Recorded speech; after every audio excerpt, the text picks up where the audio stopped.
Welcome back to NVfineARTstudio and happy advancing with Watercolor Monday. Last week we started the topic planning your painting before painting. We discussed questions why and what. Why am I painting something? In other words, this story. And what we need to plan for to tell this story in the most effective way. If you haven't seen this tutorial, please have a look. The link will be here and in the description down below. We stopped on the composition last week. This leads us to the question how to paint this composition. How to transfer real-life situation into the painting so it reads as the compositional formula we decided to go for. First, we need to work out the tonal values. We need to identify where the lightest, darkest and middle values are in our subject. The best way to do it is to do a value study, especially if you are on location. Some suggest instead taking a photo and turning this into black and white mode, and it should suffice. But not really. The black and white photo will give you the reality, but we are looking for an interpretation of the subject. Reality will never look like a piece of art that you hang on a wall. Have you ever looked at your painting thinking, I can see trees, I can see sky, but altogether it doesn't look like the art I see in the galleries? And not because you doubt your painting skills, but because it simply doesn't work, doesn't speak to you. This is because reality always needs an interpretation. It needs a structure that pulls everything together and holds it. Now I'm going to show you an example of how I interpret the real-life subjects to make them look coherent. First, I want to show you how different the black and white photo of the subject looks in comparison to the black and white version of my painting. Here's an example of Logan Street. On the left is black and white photo and on the right is my painting.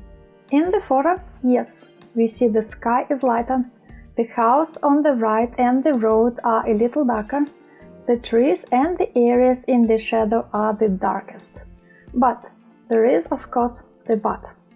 Let's talk about the finished painting in black and white. It's not exactly repeating the photograph in regards to the tonal values, is it? The photo or real life gives us an inspiration for the shadows and patterns. But our job is to interpret it in the best possible way to tell the story, to capture the viewer's attention, to make an interesting arrangement. Value study comes very handy here. Here are a few examples of what I mean by value study. As you can see, there are no details as such. We don't need them. They're just jewelry.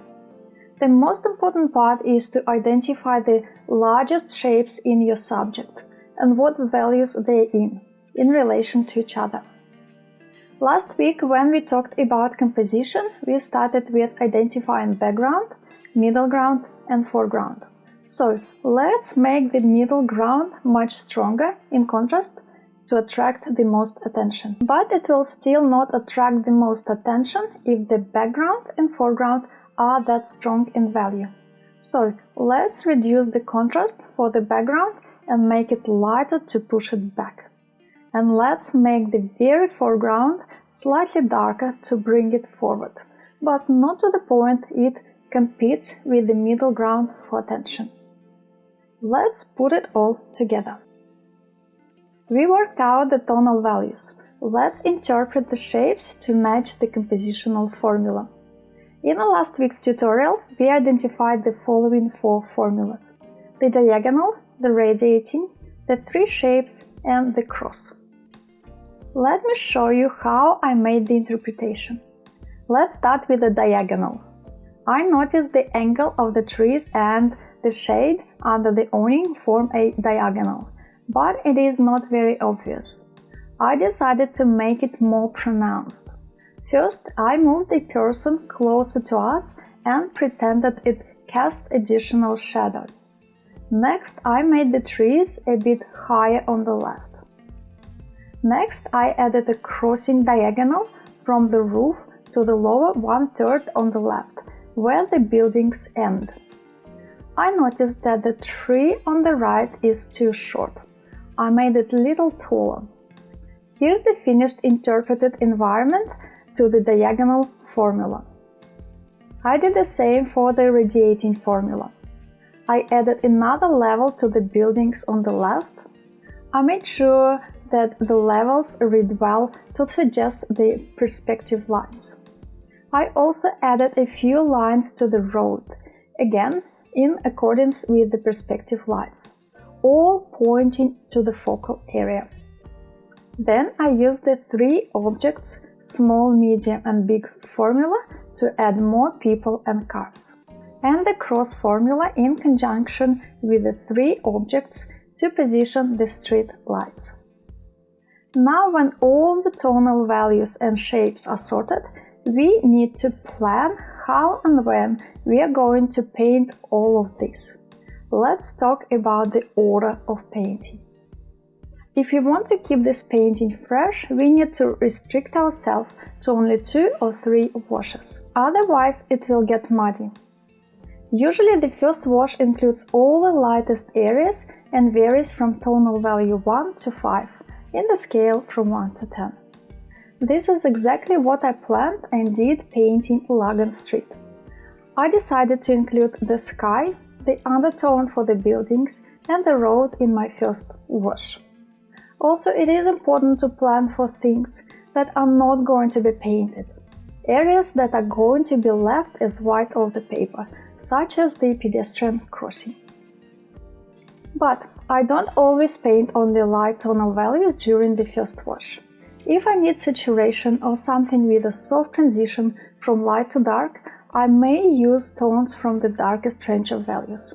For example, I did a thick coat of alizarin crimson for the awnings as a part of the first wash. Another example, my recent painting Christmas Eve. The entire background was done in the range from 1 to 10. It is best to plan these things in advance. Once the wash is dry, you cannot come back to it. You can obviously re-wet and paint wet on wet, but it never looks as fresh. For example, my painting Frosty Morning. I painted the mountains and it dried lighter than I wanted. I came back, painted that again and softened the edge. It looks okay, at least it is the correct value, but it would be much cleaner and absolutely perfect if it was done as dark as needed from the get-go. The second wash usually includes middle and dark tonal values. This is usually the hardest and most complicated stage. You need to plan for it to be painted as one big connected shape. Furthermore, it is painted with a thicker mixture. It dries quicker, and you need to plan to paint faster.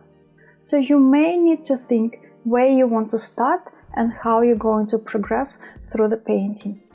You need to think about if you want to stop in one area and then paint another. How you're going to manage the formation of the hard edges.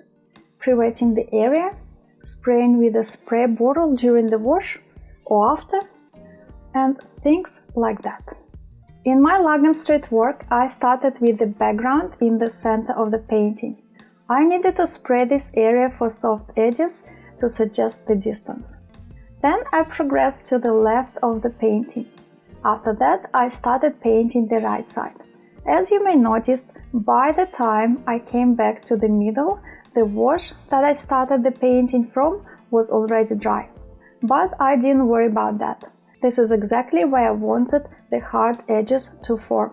This is the area of the middle ground and focal point. We need the sharpest edges and the maximum contrast here. This was my game plan. If I started from the left and slowly progressed to the right, I would have had to wait for the background to dry to paint the focal area. But it is important to keep the momentum going. You need some kind of rhythm when you paint. It is very similar to music. You don't want to stop and start or skip a beat or two. Another thing that you need to plan in advance is edges and color harmony.